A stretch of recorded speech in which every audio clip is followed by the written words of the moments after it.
Hey, today is September 23rd. It is time for another energetic overview. Today, I'm going to recap September. I'm going to talk about where we are up to this point, how September shaped us and formed us. I'm going to talk about the specific energy of October. I think there's some really key perceptions that we could operate with moving through October. It's making my mouth water. I mean, it's like, I think October is going to be one of the juiciest months of the fall for many reasons. I'm going to talk about a new paradigm of relationship that is coming through right now. To me, this is probably the most important story. If you have experienced relationship transition over the last 6 months, especially in the last couple of months, that's par for the course. And if you're still in a relationship at this point, then I imagine there's some relationship in your life to either your career, to your mission, purpose, or legacy, to money. There's a relationship to something that has completely ended and a new relationship's emerging. And I'm going to talk about the planting of the seeds for that new paradigm of relationship. The reason why this has hit a lot of people in the romantic relationship sector, though, is because it takes two or more people to be in a relationship, and each person has a different recipe.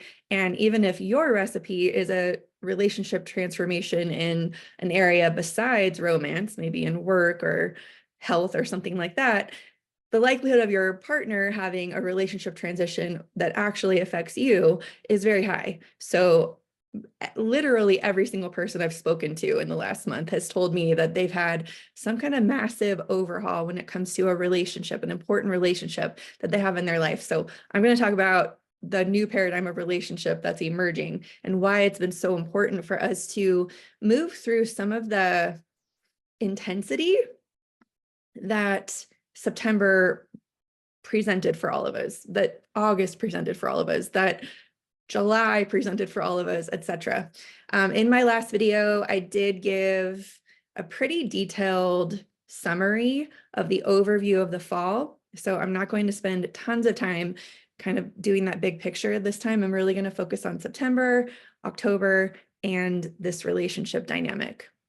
So today's the 23rd. This is when I'm recording it, but I'm going to actually start with the first week of September. The first week of September, there was a serious wake-up call. I feel like everyone got grounded, got, pushed into some unavoidable, completely unignorable facts about life. And this would have brought to our attention our ability to create. And it would have shown us our responsibility in creating everything that we were experiencing in that moment. And it would have shown us places where we need to mature our relationship to that responsibility. So we had, I had a channeled message for September, and the message was, we need to focus on what really matters and all actions that will liberate us for it. So the first week showed us that things really matter. They really materialize. What is really materializing in your world right now? And this was probably having to do with finances. This was probably having to do with some, relationships with your own habits and patterns, your own health, the way you've brought things to a relationship, the reality of like, how the people that you depend on in your world, how they're showing up, etc. So lots of reality checks. So once we were focusing on what really matters, we needed to actually get a lot of discipline to align ourselves to the literal actions that will liberate us to focus on what matters. So there was a lot of shedding. There was a lot of boundaries. I feel like people were like, I can't focus on that anymore. I've got to withdraw my energy from that. Like, this is not what I'm doing anymore. So I feel that first week came with some harsh reality and intensity surrounding that. But what it did was it cleared the deck, and it brought us to the second week of September, which was in my opinion, it was this Queen of Earth. And the Queen of Earth understands internally where her power is. She sits in her throne. She's got enough information inside of her.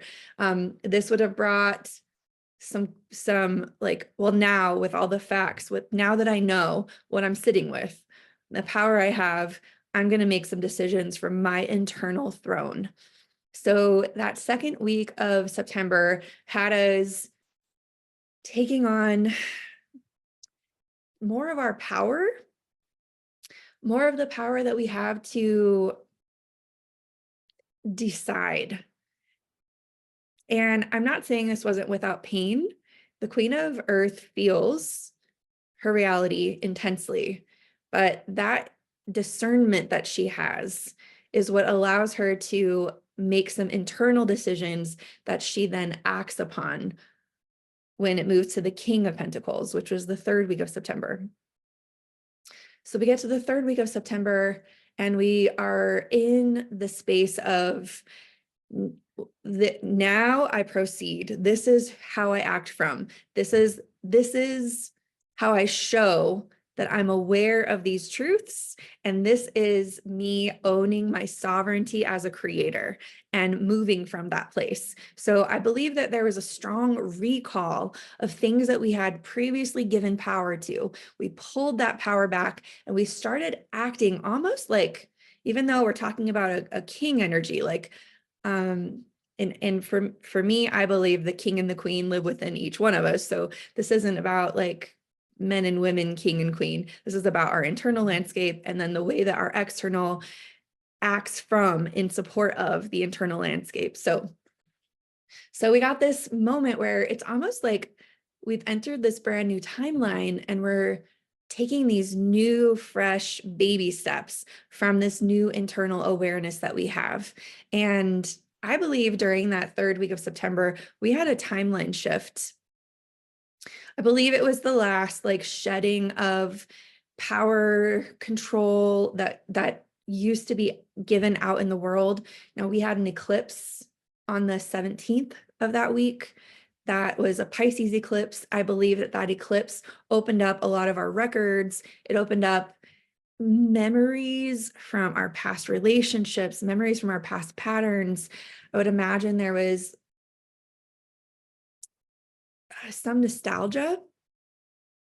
Excuse me. There were like, it was being in the space of an observer, looking back on a chapter and almost there was emotion. There definitely was emotion, but it was an emotion of like, wow, that is making so much more sense to me now. Look at how much I've grown. Look at how important that was to my story for me to get to where I am right now. Look, it was like a respectful honoring of all the characters that have played in your life with you, of all the different challenges you faced. And honestly, I think I also experienced this week a little differently because I had my solar return. So I always say that the month leading up to your birthday is kind of something like a death zone. I call it a death zone. It's because in astrology, if you put your birthday at your ascendant, then the period of time leading up to your birthday is going to be in your 12th house. And the 12th house is a time where you close an old cycle and you die, the old cycle dies to have a renewal on your birthday. So then you're starting a new solar year. So that month leading up to your birthday, there's meant to be a lot of reflection, a lot of clarity around your karma, a lot of clarity around how your relationship to your karmic contracts created your experiences. And so while we were also having Pluto dip back into Capricorn at the last degree to look over the last 16 years, I had this kind of double whammy where I was also leading up to my solar return. So for me, it was strongly emphasized. But from everyone I've talked to, because of the Pluto experience we're having right now, because of the Neptune retrograde we're having right now, because of a lot of the planets that are retrograde right now, this is this wrapping up period where we're cleaning out the old storage units of our karma. We're clearing out the archives in our mind of the stories that we've told ourselves that created our life up to this point. We're making sure that those stories are still stories we want to create from. So that week of the 17th with that eclipse was this moment to kind of turn the lights on the entire warehouse, recognize what can be removed from this warehouse? What do I want to be focusing on when it comes to the way I relate to my new life and this new timeline? So I believe that whole week gave us this timeline shift. And now we're entering into this last week of September. And we have the sun in Libra now. We've crossed over the equinox. This is bringing up a whole new manifesting cycle. And the manifesting cycles they come in like 3-month increments. There are 4 manifesting cycles in a year. We are now in the 3rd manifesting cycle that starts with a cardinal element, then a fixed element, and then a mutable element. So let me just share what that means for this one. I'm not going to go into all the others at this moment, but we are in a cardinal air manifesting cycle.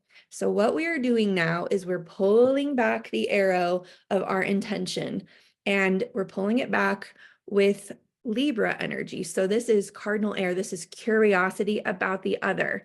This is understanding of who we are well enough that we can actually be curious and grounded in our observation of the other. So up to this point, all of the energy was trying to help us understand ourselves better.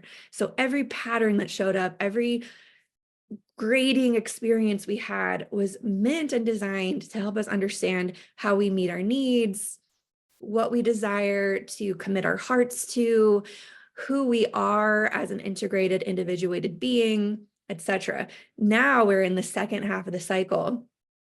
We're meant to take everything we learned from the last 2 manifesting cycles into this 3rd one. And we're meant to, with as much completeness as we can muster, pull that arrow back and with so much responsibility say, now my intention is to align with another, to co-create from this place, co-create something that's deep, transformative, and that will land us in a new truth.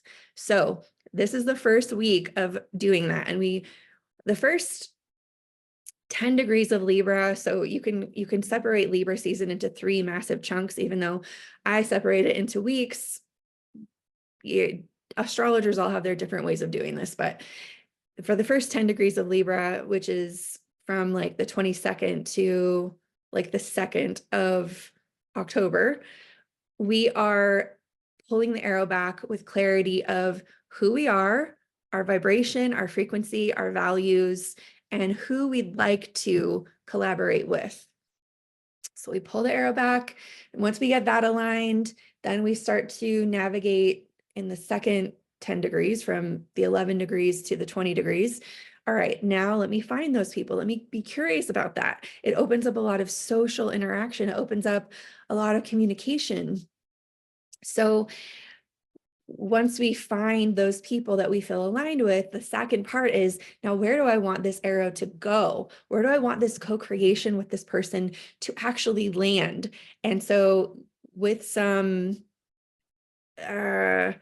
it's as much accuracy as possible. It's like you route a course and then you decide to set off together. Of course, you're going to be rerouting along the way. Scorpio season is going to come and it's going to show us all the different holes in the boats and insecurities and inconsistent patterns and all the things. But at least we're starting out with some consciousness of where we'd like this new relationship to head. So that's in the last decan of Libra, and that's from 21 degrees to 29 degrees, which ends when Scorpio season begins. So we've got this kind of trajectory through Libra season.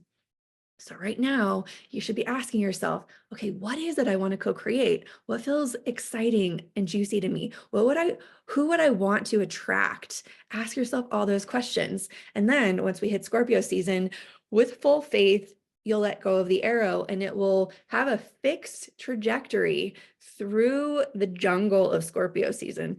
I'll talk a little bit about that because that's on our horizon, but that's not what our focal point is right now. That will present what it's meant to present when it comes.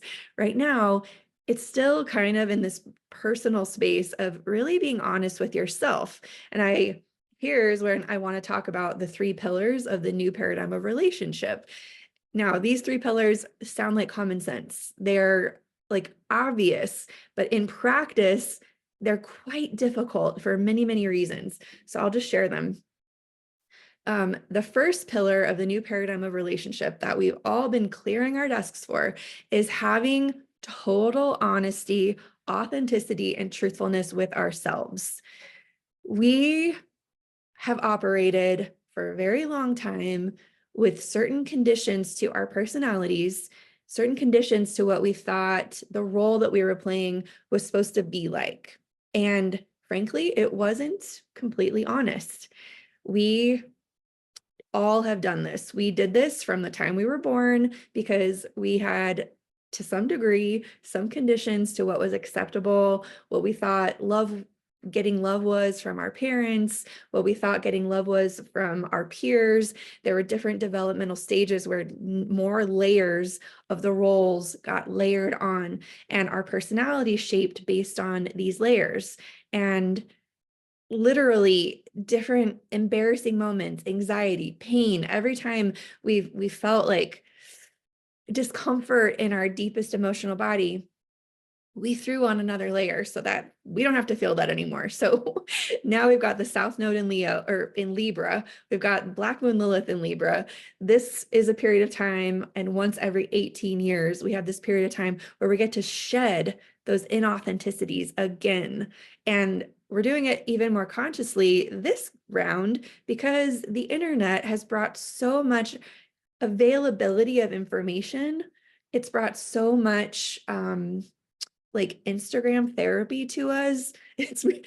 We have so much information available to us, and we're so much more connected to the field of wisdom on an internal level that we're more conscious of this emptying out than we ever have been before. So 18 years ago, think back of how old you were and what you were shedding back then, what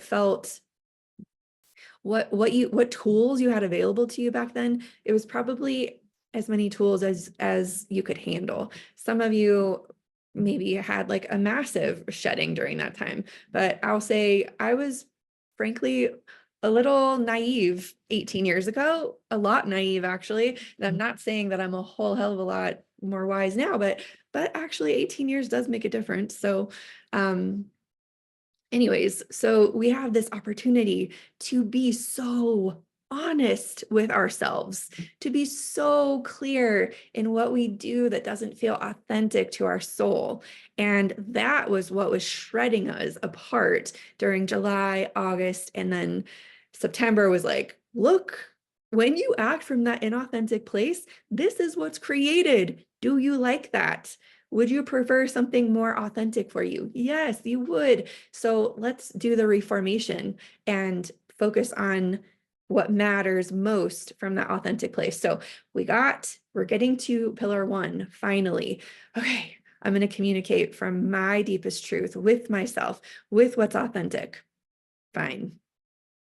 So this month of Libra and nearing that eclipse that we're having on October 2nd, that's going to lead us to the second pillar.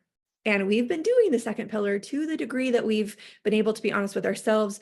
We've been doing that second pillar, but I will tell you that it's about to come online even stronger around the eclipse on the 2nd, because that's a new moon eclipse, new moon solar eclipse in Libra, planting a new seed for the new paradigm of relationships. So the second pillar is sharing your most vulnerable and authentic truths with the people that you want to be in collaboration with the people that you want to shoot an arrow into the future with. This goes for romantic relationships. It goes for teams. It goes for business partners. It goes for yourself. It goes for the conversation you have in your head. So let yourself get as honest with yourself as possible up until the eclipse on the 2nd, and then begin actually working that second pillar of sharing those very strong, authentic truths with the other as genuinely as possible. No sugarcoating, no smoothing it over.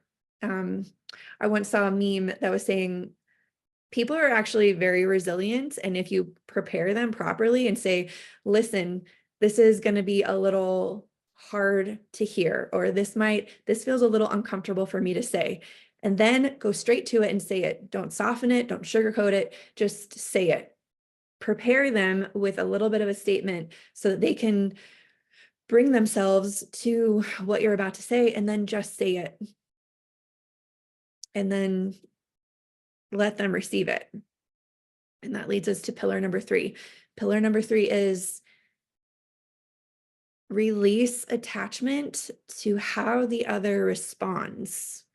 This one's hard because we, especially empathic people, we hate hurting people.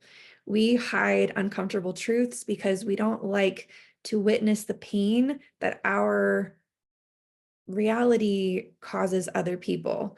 We don't want to be misunderstood. We want to over explain so that they understand, and we soften things so that they don't get so hurt, or like we get to maintain some kind of attachment to them, or like, whoa, there's like all kinds of little tricky things inside of us that keep us from fully just sharing that truth and releasing attachment. It's our attachment to maintaining connection, maintaining contact, or our attachment to preventing something from happening that we don't have control over.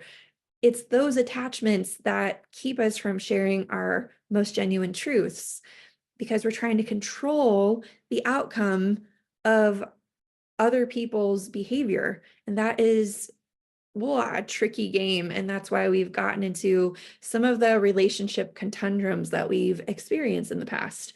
So we get to step into that third pillar once we step into Scorpio season, and that will be releasing any control. Scorpio rules the place where transformation happens because it's the place where literally we can't control the power dynamic in that situation. It's very vulnerable. It's very intimate. It leads us to Sagittarius. It leads us to Epiphany. It leads us to deeper wisdom and truth, experiential wisdom. It leads to all those places, but the price of admission is that parts of us can be destroyed. Parts of us will be destroyed. Parts of us lose control. Parts of us die. And we have a lot invested in those parts. So it can be kind of a intense season for us. This year, however, the stakes are really high and the rewards are even higher because we're being supported by Pluto dropping back into that last degree of Capricorn, allowing us to really gather the gold nuggets of the mastery that we've accumulated over the last 16 years. So don't sleep on this. Lean in as much as you can tolerate. Find your courage. I actually led a group of women last weekend on the 14th. I led a group of women through an activity that introduces them in a different way to the gatekeeper of power and the fears that she produces within us, so that we really have the courage to overcome those fears before crossing the gate and accepting that power. And I presented her as an ally. And I also led people through what happens on the other side of that gate. How do we learn to receive that power and integrate that power? And if you're interested in that talk, I actually recorded it and it's on my Instagram. I'll put a link below the video here in YouTube or wherever that you're seeing this. And so that talk or that activity is going to feel really important as we cross through these gates of fear and insecurity through Scorpio season.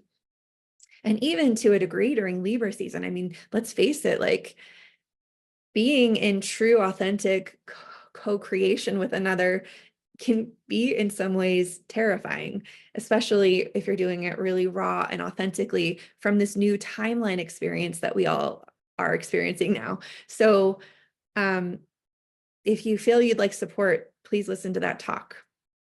I also share my personal story of like how I came to this craft. And so if that's also interesting to you and you don't already know that story, that's in the talk as well.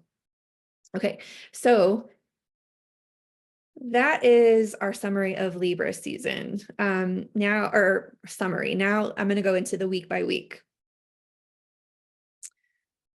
Oh, I feel like I'm also going to, yeah, okay. This feels, so I have been directed.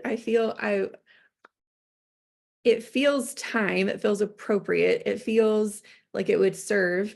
I've decided I'm going to start a 12-week container where people who want to learn this stuff for themselves, if you want to be able to open your phone and look at your birth chart and then look at what's happening currently in astrology, and you want to be able to tell, well, how is that going to impact me personally? Is this going to be in my career house? Is this going to be in my relationship house? Is this going to affect my family and my home? You know, if you'd like to have that in your pocket and you just want to be able to navigate as astrologers are saying, like what these transits are, I want to offer this course. I actually created the backup, like the structure for it already, but I haven't talked about it at all. And I want to start it in Libra season. I want to start it like now. and I've done no launching. I've done no like I've done no marketing for this thing. So if you're watching this video and this is something that you'd like to do, I'll put some information below this video and you can also ask me questions about it too. But basically it'll be a 12-week live course. And we will each week we'll unpack how you can look at your own chart and navigate the transits so that you can basically look ahead. You can look at the year ahead for yourself. You can look at past experiences, big milestones you've experienced, and start to really understand how these transits are affecting you personally. So I feel like astrology is such a huge field, and many of you already are attuned to this field. But if you want to hone in more of this ability to see who you are right now, who you are next week, how you're being affected by these things in real time, that's what this course is designed to do. And I'm also going to just throw in my Study Yourself, Learn Astrology course, which was a 12 module course to just teach you how to understand your own recipe. I'll just throw that in if that's something that you also want. It's a lot of content, so don't try to binge it all at once. But if you're at the place where you're like, okay, this is real, I want to know more. I think Christina communicates to me in a way that I understand. I want to learn from her, then this is for you. And you don't have to have a lot of previous experience. I will break it down in a way that is really easy to digest and we'll go from there. So I'll probably do an introduction for that, like for the public on the 26th of this week, and then I'll officially start probably the 3rd of October. So that's that's the extent of my marketing. Now back to the transit. So we get to the first week of October and we are in a 2 of air or 2 of swords kind of energy. So that last week of September was the Ace of Swords. That is like initiating a new idea, initiating a new belief about the world, initiating a new idea of what co-creation even is. And now we get to the second week in October, or the first week in October, and we've got the 2 of air. Now, the 2 of air is where it's like, okay, I have an idea and you have an idea. We have these 2 swords, and it seems as though these 2 swords might actually be pointing in opposite directions. And I'm not certain if these 2 swords are going to actually be able to align and move in the direction that I think it should go. So there could be some conflict in this first week of October because we're all so clear on what our sword is. We have all this certainty of like, but this is who I am, and this is what I think, and this is what I believe. So obviously, when we come together with someone else's, the ideal thing is, oh my gosh, your sword matches my sword perfectly. Let's sword fight together, right? That's ideal, but that's not always the way it goes. So the eclipse on the 2nd is actually to open up curiosity even more, because we're headed into a season where even as sure as you are about yourself, transformation is coming. So if we can be humble, if we could be curious, if we could share our clarity with another without saying that we are ultimately, it's the right clarity for all involved. Like our truth is our truth and their truth is their truth. So can we just be patient and listen, ask questions, listen to understand? That is what the solar eclipse is asking us to do. And that will open every party to be able to actually share their authentic truths with the other, which is what we want. We want the first pillar to meet the second pillar. And the first pillar, if we're just overly aggressive with our sword of truth, the other is not going to feel like they want to share their personal truth with you. And we want that. We do want that. So that is the first week of like, okay, I'm gonna put my sword, I'm gonna hold my sword, but I'm gonna hold it not in a warlike manner. And I want to listen to your sword. And so Venus does this beautiful little trine with Saturn on the 4th, and Venus is in Scorpio now. So she's already like, bring on the transformation, baby. Like she's already like craving the intensity and the depth. And Saturn is like, because this is a soul union, because because you're designed to create together. Like we're feeling some intensity and pressure to kind of have a little sword fight with another person. And the trine is saying there is a way. The metaphor I'm getting, have you all seen The Princess Bride?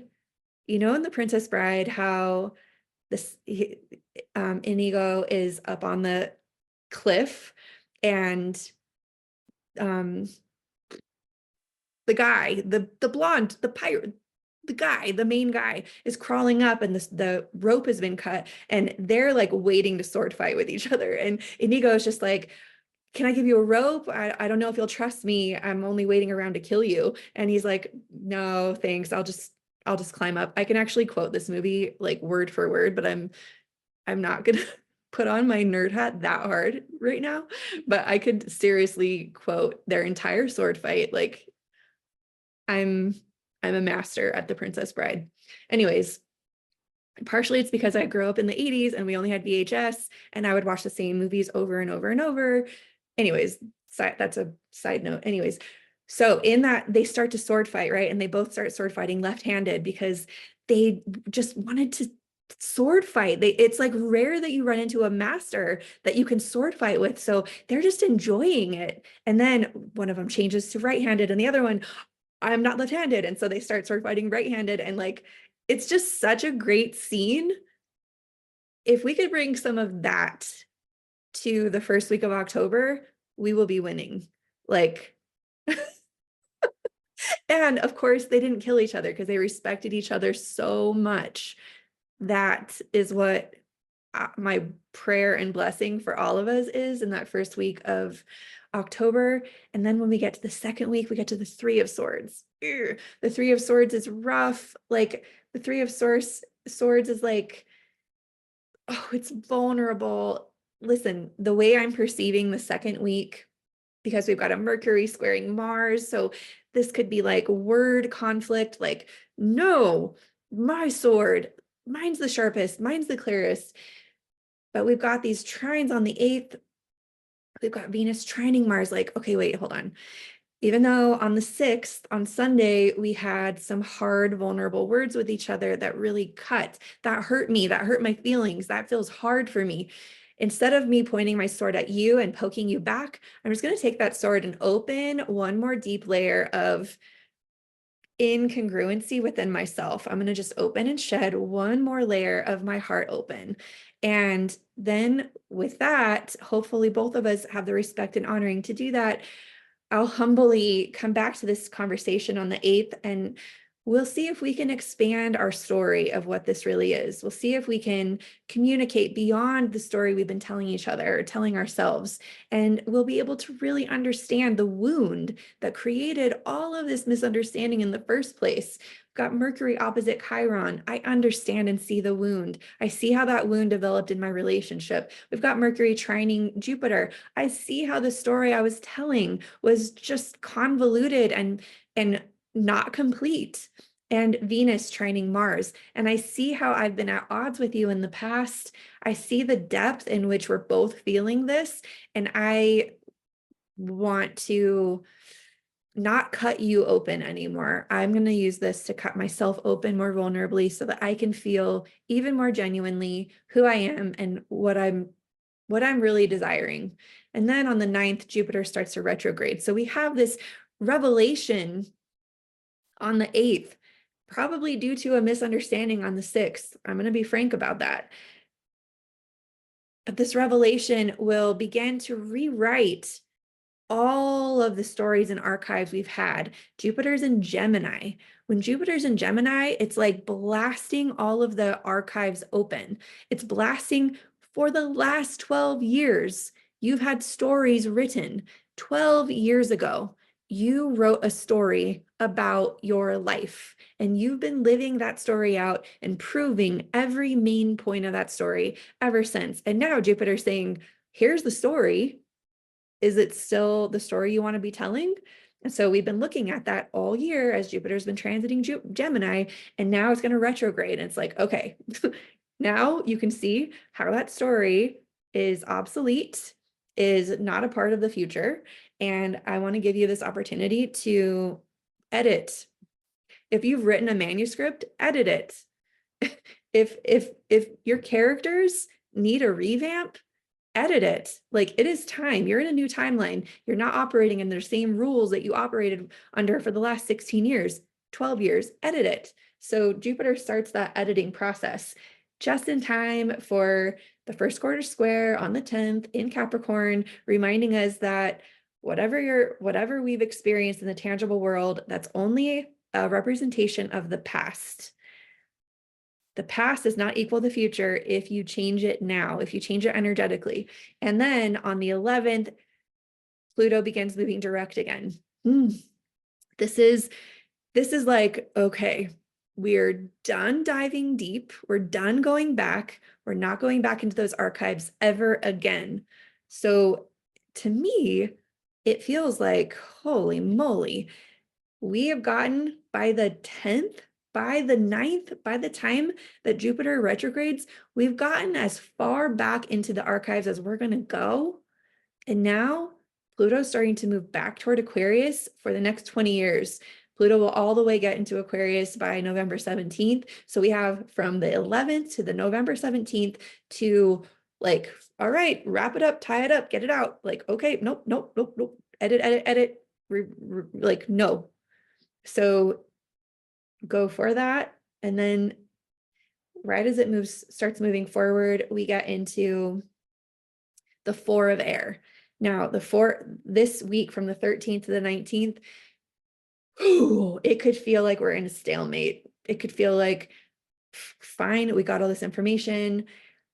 There's stuff stuck now. Like, we know what we need to do. It feels like it will take, like, there's blocks at every point to try and actually, like, I actually sense that we're going to want to jump ahead. We're going to be wishing, like, I just want it to be January. I just want to be on the other side of this. I've just initiated a change and there's so much I have to unpack here. And I just want to be over this.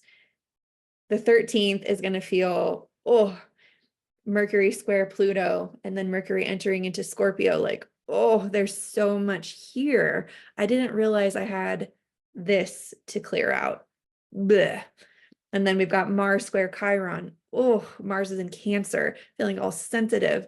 Chiron's in Aries, like it's so personal. Like, oh, I don't want to deal with this wound anymore. I don't want to cut that out. Like, I think we're going to get to the root. The sun is opposite Chiron, sun opposite Chiron. We're going to see all the way to the root of our wound on this day. We're going to understand it. We're going to understand like the story we need to extract. We're going to see where we need to cut ourselves open to remove it.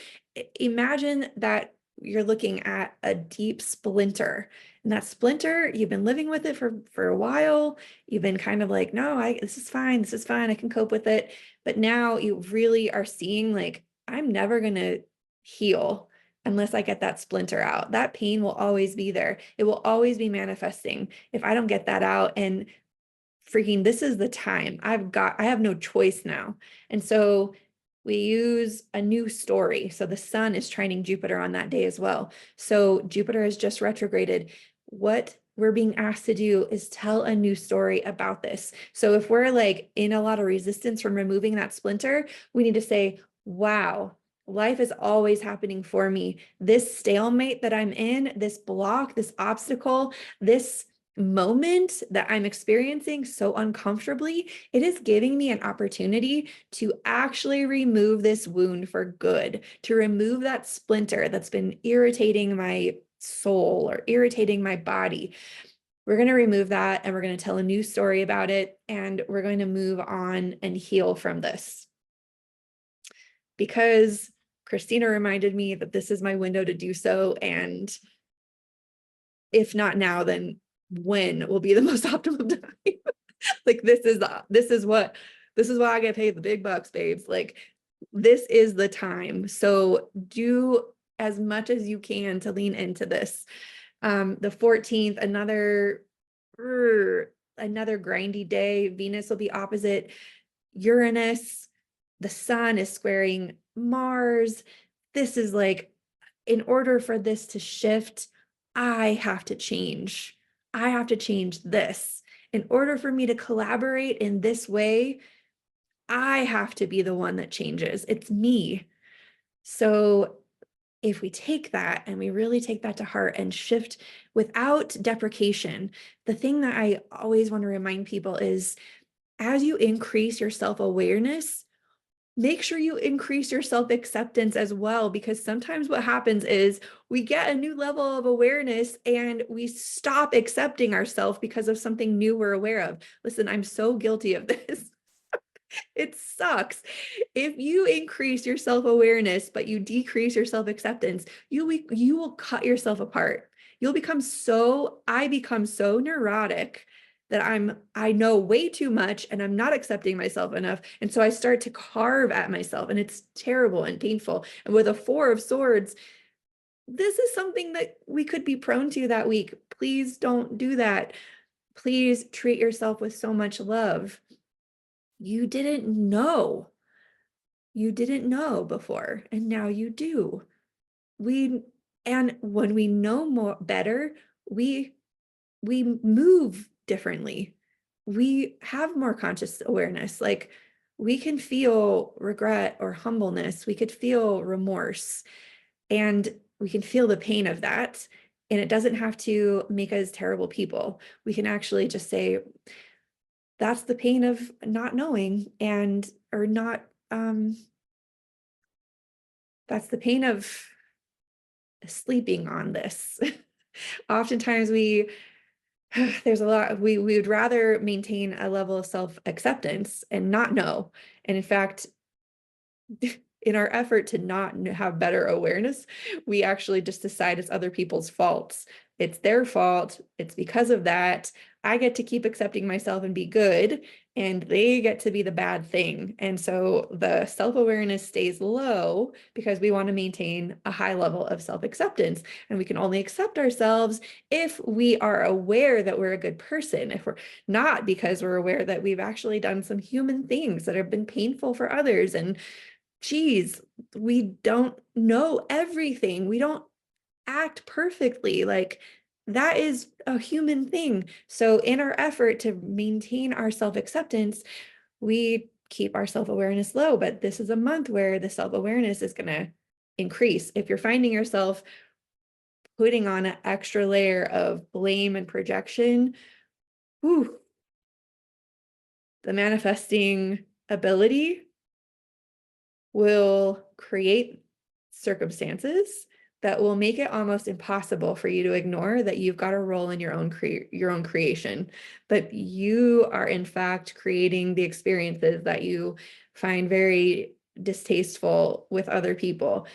These circumstances will make that so blatantly obvious that the scales will tip and the self-awareness will increase. And that awareness may drop your self-acceptance for a short time.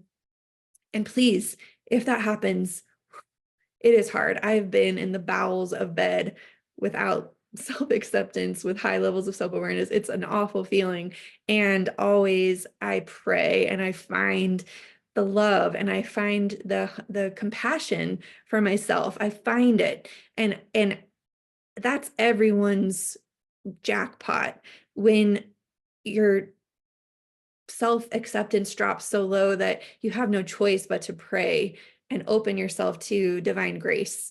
And at least in the space of divine grace, there's like a willingness to see yourself as like a child of God or something. Like there's a willingness to see yourself as like, and I'm a human and it's okay. And in that, the acceptance starts to increase, and then you get to have awareness and acceptance at the same time. And ultimately that's the goal. When both of these are rising, your internal frequency is rising, and like the whole world looks different, and your responsibility and your relationships looks different, and the ability for people to trust you in those relationships feels different, because you can take responsibility for yourself and you accept yourself with that responsibility. So that's what the Four of Swords and the 13th to the 19th, that's what it's presenting for us. And Venus is going to move into Sagittarius on the 17th. She does this trine with Neptune, and she's like, basically everything I just said about like everything I just said. And then on the 17th, she moves into Sagittarius, and all the experiential wisdom just starts to flood in. And she starts becoming a heat-seeking missile for attracting the truth, attracting more of the things that light her up and that feel juicy. And then where it's just like this activation. And we also have a full moon on the 17th, which is super exciting because that full moon will be in Libra. And so right as Venus is like heat seeking for the truth, the full moon is saying, and here are the relationships that you are aiming to create with. And so that's like, it's kind of like a nice climax to a kind of a hard couple of weeks. Not going to sugarcoat that. Then we get to another tender week. It's the Five of Cups. The Five of Cups from the 20th to the 26th. The sun will square Pluto on the 22nd, and Mercury will trine Saturn. Listen, the Five of Cups, traditionally this week feels like grieving. It feels like mourning. For me, it does. Now, every year can feel different, but if you remember the symbology on the Five of Cups, it's usually this guy and he's looking at these three cups, and the cups are just spilled out and the water is just like seeping through the floorboards, and like he's like, I've lost it. I've lost it all. I've lost the living water of these cups, and oh, like I'll never drink from these cups again. And it's so sad. And there are these other two cups behind him that he's not even looking at because he's just like grieving all the loss of this love and this water. What he doesn't know, yeah, there are the two cups behind him that are waiting for him, right? There are those two cups, but all the water that spilled actually went deep into the soil. That living water is available for nourishment. It's like the mulch. It's like the beautiful living water that's going to water all the roots of everything that's coming into fruition. And so in many ways, we can look at this week as a time where whatever lessons, obstacles, losses that we're experiencing, they were all nourishing the new developments that are coming into our worlds because of the strong processing that we've committed to. And I think that we will, this will be a moment to like honor, stand over the graves of everything that has ended and just have a funeral, give it its honoring, be grateful for what has been, Yeah. And after every funeral, there's always a celebration, right? And that's what the last week, the 27th through the beginning of November, is the 6th of water. And this whole week, every single year, since I've been tracking this since 2018, every single year, this week is revealing all of the sweet little tiny presents that life presents. You know, if you ever have a brush with death, or you actually lose someone, there's always that time when you suddenly, yes, you're nostalgic for all of the sweet little things that you wish you would have been more present to before you lost that relationship or that whatever.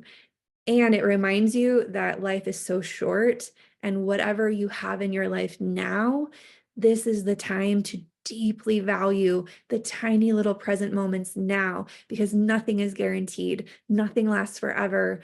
We have no control over keeping these beautiful things in our lives. We just get to be stewards of the present moment. And so it's like a sweetness where you hug your kids a little longer, or you pet your dog a little bit more presently, or you really linger on that kiss just a bit longer, because you never know when it will be the last kiss, like the last time. You never know. And we can never take it for granted. Like, it's just, ugh, honestly, like it makes me emotional, because yeah, it just makes me really emotional. Like, living life that way is so rich. Like, knowing that nothing is guaranteed is so rich. It makes us so much more grateful for what is here right now. And that's ultimately how the month ends for us. There's a Mars trine Neptune, there's a Venus square Saturn, there's a Mercury opposite Uranus, and there's all the last week is designed, whew, for us to really take this present moment as seriously and as lightly and as playfully and as presently as possible. And yeah, the November is all about peace of mind in the present moment. And so I didn't even tell you the like statement for October. Let me see if I can find the statement for October. The statement for October is, we are balancing the equations of our relationships, clearing the last of the old. That's essentially what I said. And then the statement for November is, peace of mind comes when we are truly present with what is. So that's the Cliff Notes summary of everything I just shared with you. I'm just gonna share again, if you feel like you want to spend 12 weeks with me live, I'm gonna run these things on Thursdays. My plan is to run them at noon Pacific on Thursdays. So I think there's a Thanksgiving in there that we're not gonna do it, but pretty much every Thursday I will be showing up. I'll be giving another piece of the puzzle of how you can use your own natal chart to navigate your cycles. We'll be unpacking that week by week. All of the calls will be recorded, and so you can watch it in your own time if you can't be live. And then I'll probably have a couple of bonus calls for like Q&As that I'll do like on an evening weekend or something, so that if you can't join me live, at least you can get in on those live Q&A calls. And yeah, I just feel like it's the right time to do that. I want to empower people to have these cycles available to you in any given moment. You know, I have a lot of people I'm connected to, and it feels like they have access to me in their back pocket. And as my community grows, my ability to be in your back pocket is like decreasing. And so I'm like, okay, I need to help people have these tools for themselves. I need to like be the bridge that helps to demystify what all of this is. Like, yes, I've studied for a long time. Yes, I'm super tuned in. Yes, I'm also very intuitive. And the nuts and bolts of this are completely available for every single person. Like, you don't have to have had the experiences that I had to utilize this tool and this map, because it's seriously a map. It's the map. It is the finger pointing at the moon. It's not the moon and it's not the individual. It's just the finger pointing, and everyone has a hand that can point at something, and that's what this is. So I want to put that map in your hand so that you can point at your own moon and understand what it's telling you. And this is the way. So I'll put the link in the description box. I'll do like a live Q&A about it on the 26th at noon Pacific. If you want to ask me some questions about it, that'll be open for everybody. Which I probably have to have some kind of link for that as well. I'll figure it out. I'll figure it out. If you're interested, find a way to message me about it. And oh, and I'm doing the 2025 year ahead readings starting in October as well. So if you're the kind of person that doesn't want to take a course and learn all this for yourself, you just want me to create a reading for you and send it to you, that is opening in the month of October as well. This will be on a first come, first serve basis. These do sell out and book out all the way into February. So if you're the kind of person that just wants me to record a reading for them that will cover the year ahead, I'll go ahead and put a link for that below too. And I also have had requests for people to just break that down into quarters. So this first reading would only be the first quarter, and I'd go into depth for the first quarter. And then we would, you know, basically revisit and have a new reading every quarter. So, wow, I feel like I just inundated you with a lot of information. My energy has not been on the logistics of all of this. It's really been in just like navigating the changes that I've been going through. And I'm trying to simplify my offerings as much as possible so that I can just do what I do and get the the logistics like clear, make the logistics as clean as possible and simple so that we can actually just do what we're going to do. But maybe I need to get a person to help me with all this. Maybe my Libra arrow that I need to shoot is finding someone that can build out all the structure of my offerings and make it really easy for me to just drop links and effortlessly make sure you get all the things you need, and I don't have to spend my time doing that. So maybe that's the arrow, because I have Libra in my 10th house, which is my career and legacy. So the relationships that are changing for me have a lot to do with my career and legacy and how I work with people. So this is me in real time figuring out that I might need to create a relationship with someone that can help me create all the structure of how I receive clients and deliver information to them. Because I'm definitely I've been doing it just fine, but it would free up a lot of my bandwidth if I didn't have to. I'm just saying, if you're that person that wants to help me with that, let me know and we'll talk about it. Okay. I hope that this served you. I am so grateful that you're in my world, and I can't wait to talk to you more next time.